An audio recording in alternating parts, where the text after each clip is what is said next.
Have you ever imagined dying and coming face to face with a Jesus completely different from the one you were taught? In today's account, Michael Grant reveals what he saw after a plane explosion, a living throne, a sky pulsating with glory, and a Jesus who weeps for those who know him only by hearsay. What he discovered will turn your faith upside down. Like, subscribe to the channel, and comment here which city you're watching from. Let's spread this truth together.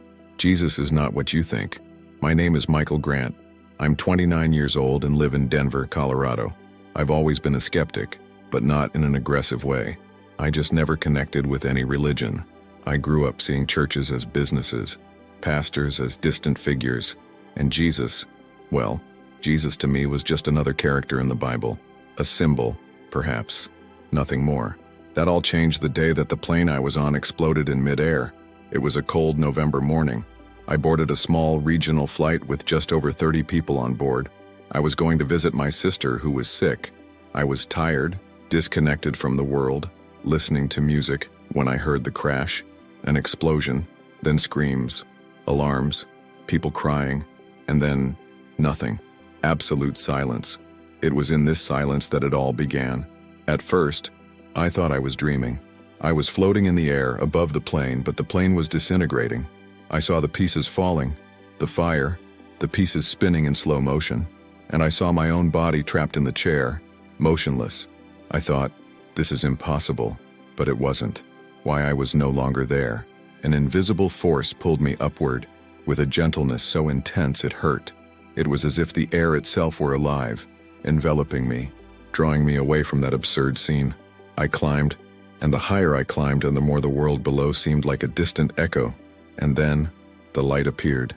But this light, she had a will of her own. It was no ordinary brightness. It was as if it were alive, vibrating, throbbing, calling to me with urgency and tenderness at the same time. It enveloped me completely, until everything around me disappeared. I was no longer in Earth's heaven. He was in another heaven, a place made of presence, where the space itself seemed to know me. And then he appeared, Jesus. But not the Jesus of the paintings that I had already seen, not the one on the cross, nor the one on those sad figures in the churches. He was something completely indomitable, a walking fire, a conscious light, a gaze that seemed to span 1,000 existences.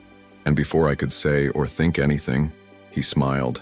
But that smile didn't say, I am king. It said, I know you, I always have. And in that moment, the only thing I could do was fall on your knees before him, even without having knees in that place. I understood that Jesus is not a religious figure. He is the original reality itself. He does not demand obedience. He calls you by name, as if you were part of him.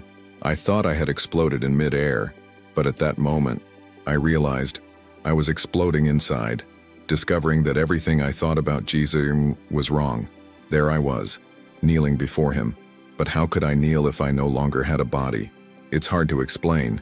It was as if my soul knew how to bow, as if everything in me, mind, memory, consciousness, naturally surrendered to that presence, not out of fear, not out of imposition, but because there was nothing else to do in the face of so much living truth. And then, he called me by name, Michael. But it wasn't with voice, it was with essence. He called me from the inside out, as if the name had exploded inside me before it even reached my ears. It was impossible to doubt. He knew me, before anything, before I was born, before I took a breath. And you know what completely took me apart? I felt no shame. Yes, he knew who I was.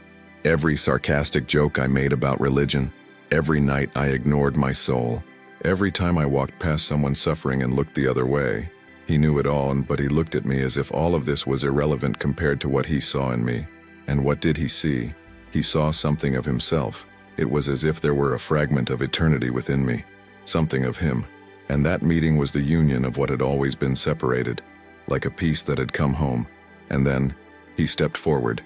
The light around him wasn't blinding, but penetrating. I saw colors that didn't exist here, hues that seemed to contain emotions, stories, centuries of condensed glory. His every movement created waves of love that spread through the air like music only the soul can hear. Jesus was not cold majesty. He was overwhelming heat. He was a king without a crown, because the universe itself bowed without needing symbols. And when he came near, I saw the impossible happen. He lowered himself before me. Yes, he who is above all lowered himself. He reached my level. He did not demand of me any elevation, purity, or evolution. It was he who came to me. And when our eyes met closely, I realized that I had never been truly looked at by anyone. No one on earth had ever looked at me like that. No expectations, no judgment, no masks. Just recognition, just love. And it was at that moment that the greatest truth hit me like a spiritual avalanche. Jesus is not what they told me. Jesus is not what the temples show.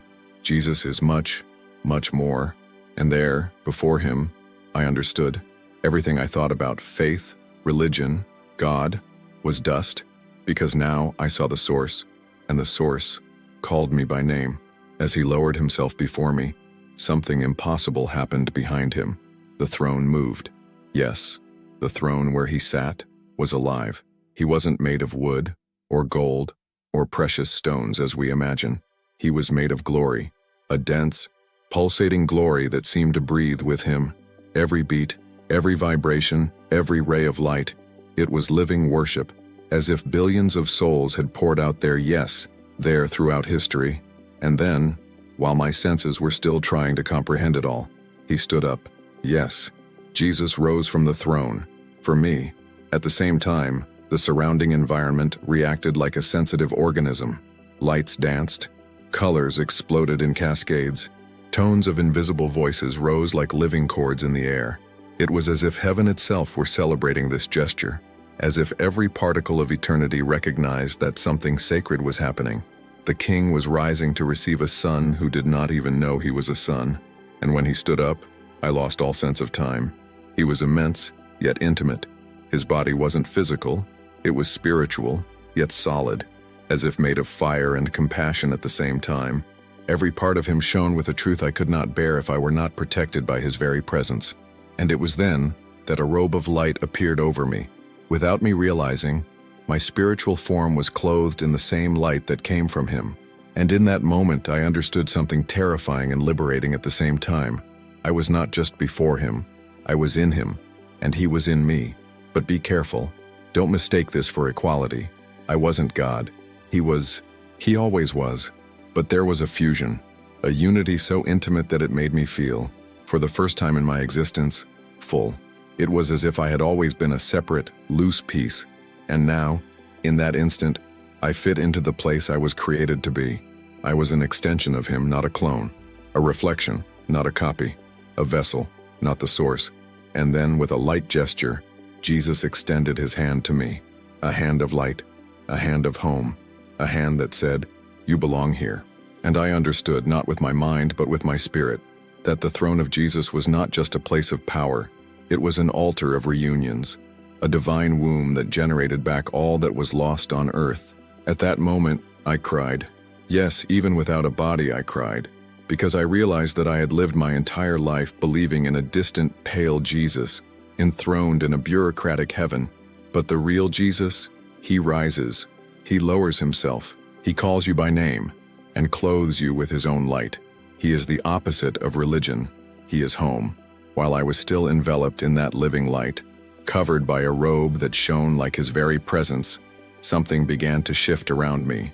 The sky seemed to breathe, and with a single thought of him, the visions began. Yes, visions. Not as dreams or mental images, but realities that unfolded before me as if I were traveling inside the mind of God. And the first thing I saw was a church, a gigantic temple, people with their hands raised, singing, words of praise echoing, the stage lit up, a screen with verses, the choir with voices in tune.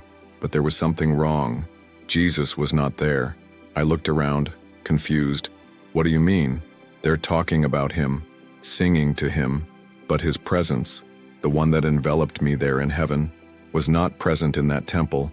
It was as if the praises rose and hit the ceiling, as if the words were beautiful, but hollow, as if his name was being spoken, but his heart was outside. And then I saw another scene, a small room, simple, 3 people gathered together, no instruments, no microphone, no spectacle, just a heart torn open in prayer. There he was. His presence vibrated in that room like invisible thunder. The light I saw around him in the sky sprang from among those simple people. And then he made me understand, not with words, but with a direct awareness. I do not dwell in temples built by strategy. I dwell in broken hearts. That sentence hit me like a knife in the soul. How many times have I heard about him without ever being in his presence? How many churches are there where his name is used, but his presence is ignored? How many people are sitting in pews today, thinking they know him, but if they met this real Jesus who now looked me in the eye, wouldn't they recognize him? At that moment, a deep pain took hold of me, a pain that wasn't mine, it was his. Jesus wept. Yes, in heaven, Jesus was crying, not out of hate, not out of rejection, but out of longing. I miss those who think they know him, but have only known caricatures. I saw crowds, packed churches, fervent services, moving sermons, but in many of them, he was a stranger. And then he showed me something I will never forget. A giant mirror, suspended in the air. And in that mirror, I saw myself, preaching about Jesus. Yes, I, the skeptic, I, who have never stood in a pulpit. And Jesus said to me, with his eyes, "Even you, Michael, have spoken of me without knowing me." It was like a punch to the spirit, and I realized the most uncomfortable truth of all. Talking about him is not the same as walking with him. Singing to him is not the same as being invaded by him. Serving in churches is not the same as truly knowing him. And the worst part, there are millions living this illusion right now. And he wept for each one. And in that cry, there was too much love. A love that, simply by existing, already unmasks every religion that tries to cage the infinite. Jesus is not a symbol. Jesus is not a doctrine. Jesus is the living truth. And that truth moves from the outside in. After those overwhelming visions, churches without him, services without his presence, crowds without his revelation, I could no longer hold within myself the old idea I had of Jesus. He was not the symbol of the Christian faith. He was faith in human form, the very center of everything. And it was at that moment that something even more profound happened. Jesus got closer, and when he was so close that all I saw was living light dancing like liquid fire around me, a voice, soundless but with power, exploded inside my soul. "I did not come to control you. I came to possess you with love." Those words shattered what little remained of my old identity. I understood, once and for all, that Jesus doesn't want programmed followers. He doesn't want rule-abiding robots. He doesn't want worshippers of temples devoid of glory. He wants hearts taken, invaded, transformed, set on fire. He wants that you are his not because you fear hell, but because you have seen heaven and want nothing but him. And at that moment, the light that surrounded us began to merge even more. It was as if every beat of his heart echoed within me, and along with it came memories that weren't mine, feelings of an eternal love that had known me since before time. And then, I understood something absurd. I always belonged to him. I just didn't know it. I was his, not by merit, not by decision, by origin. It's as if I were made of a material that only reacts when exposed to his glory, as if all my emptiness, my anxiety, my questions were symptoms of his absence.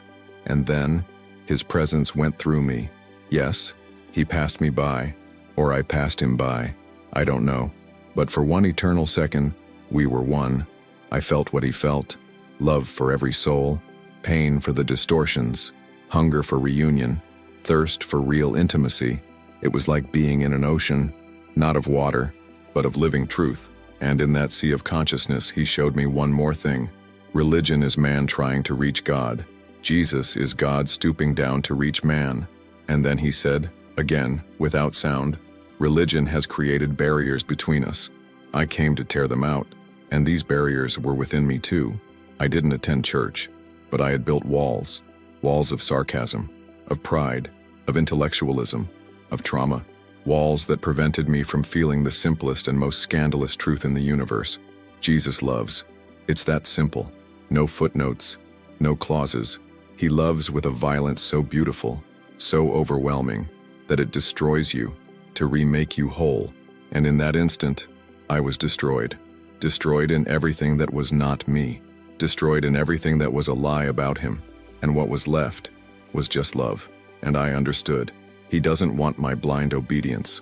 He wants my ardent surrender, my naked soul, my open existence. And in that moment, I was his.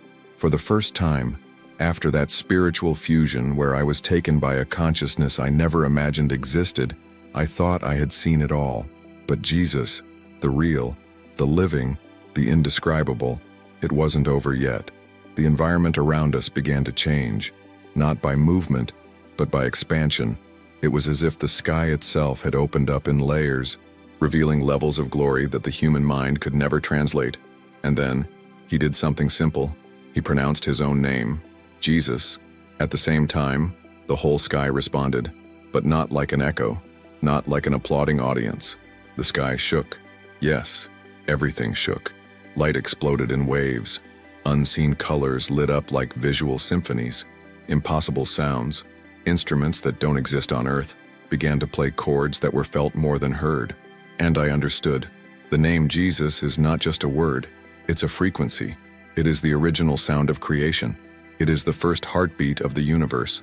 Everything in existence vibrates at this frequency, and when that name is spoken with power and truth, the whole creation responds. And then I realized something even more terrifying. On Earth, we use this name with banality. We repeat it in speeches, songs, insults, slogans. But there, in that place where everything is true, his name is worship in its raw state. No one there pronounced Jesus out of obligation. They said with reverence that it made the space around it bow. And then, I started to see beings approaching. They were like angels, but also not. Their forms were shifting, made of glory. They changed as they approached him, as if they could no longer bear to maintain a fixed form before the supreme truth. And everyone, absolutely everyone, bowed down when he was mentioned. But the reverence, it wasn't fear, it was passion. Passionate, unscripted adoration, natural as breathing, undeniable as gravity. And then Jesus looked at me again, and in his eyes, there was pain and tenderness mixed together, as if to say, how many say my name, but they never touched what he carries.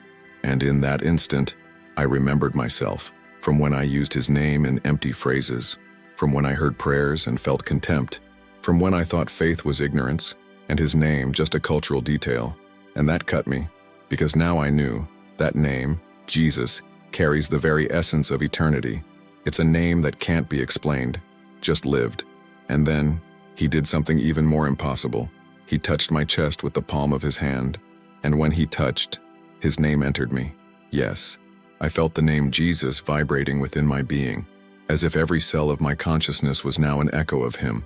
And I understood, with dread and joy at the same time, now you carry me, not on the outside, but inside. Jesus doesn't want to be remembered. He wants to be incarnated. It doesn't want to be a cult topic, want to be blood running through the veins of the soul. In that instant, I became something I had never been before. Vivo. The vibration of his name was still echoing within me when the atmosphere changed once more, not abruptly, but as if a new layer of reality was revealed, as when the veil of a stage is lifted and a hidden scene appears. And then came the most disconcerting revelation of all. I saw myself before I was me. Yes, before birth, before the body, before time. Jesus stretched out his hand, and as if in a liquid mirror that opened before us, I saw myself, not as a baby, but as essence, like a spark of consciousness, a fragment of light with its own identity, pulsating with anticipation, ready to plunge into earthly reality.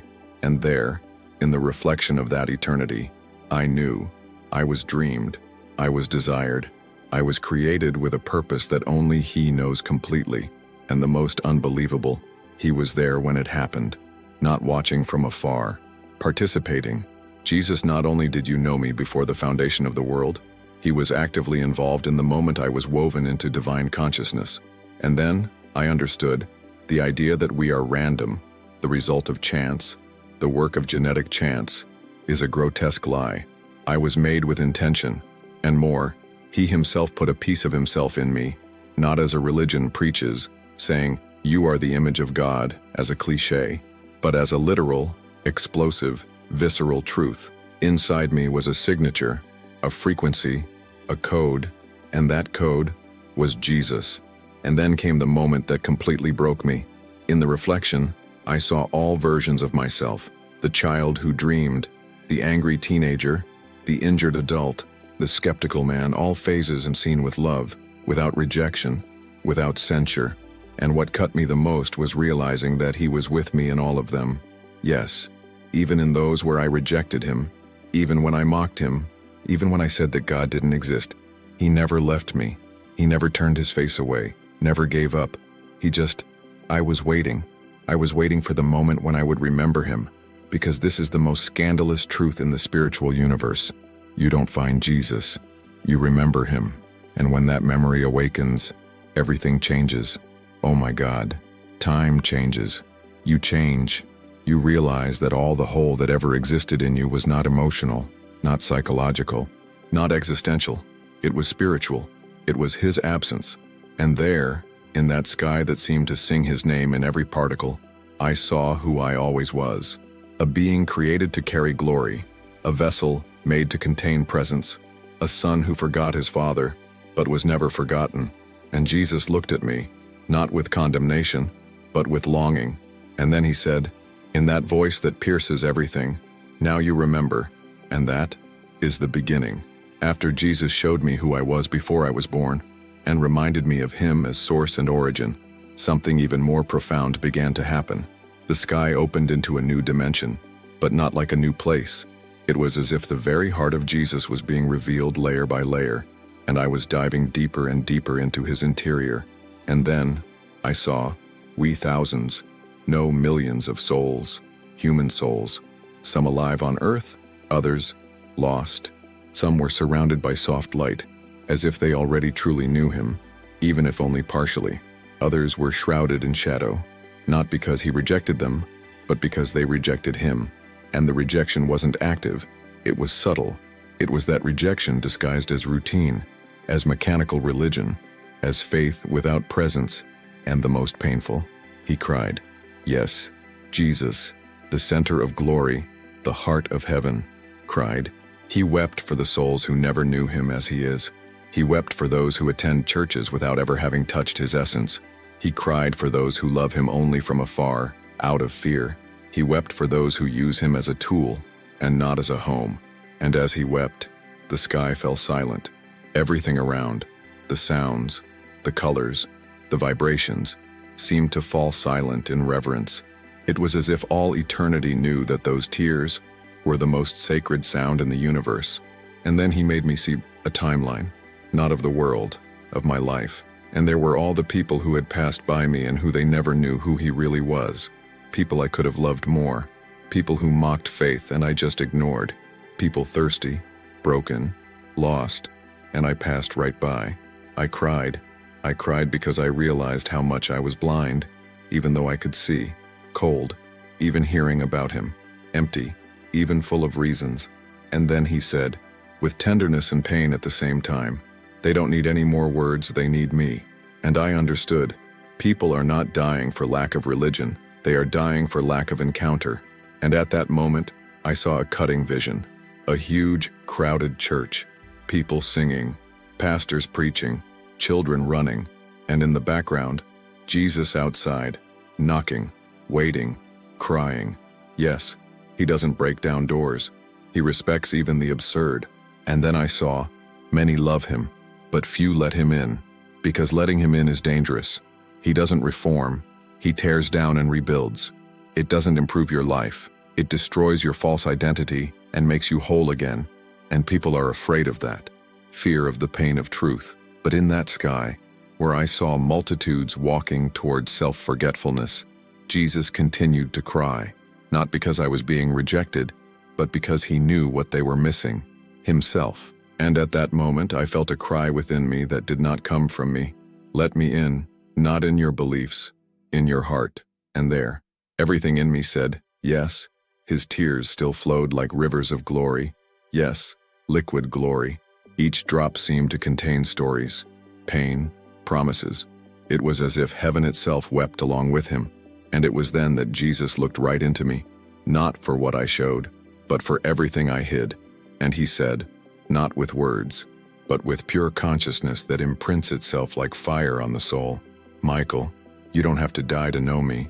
These words pierced me like a flaming sword, because there I was, clinically dead, out of body, enveloped in light, living in what many call heaven, and Jesus saying that all this could have happened before, on earth, in the dark room, on the common walk, in the silence between thoughts.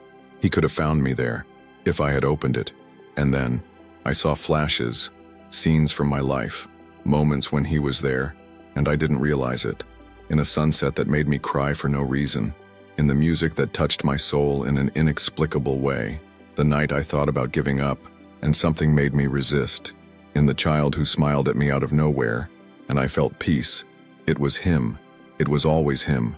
But I expected the supernatural. I expected lightning, voices from the sky, mystical visions, and I let the glory disguised as everyday life pass by. And then he showed me, himself in persons. Yes, I saw people who crossed my path, and in them, he was. But I ignored it, because I thought Jesus would only appear inside churches, or within religious experiences. And there, in heaven, I realized the greatest spiritual blindness of all, waiting for Jesus at altars, while he whispers between the lines of life. And then, he said another sentence to me that exploded inside me. I am the sky, not a place, a person. That was devastating, because at that moment, I understood. Heaven does not begin after death. Heaven begins at the meeting.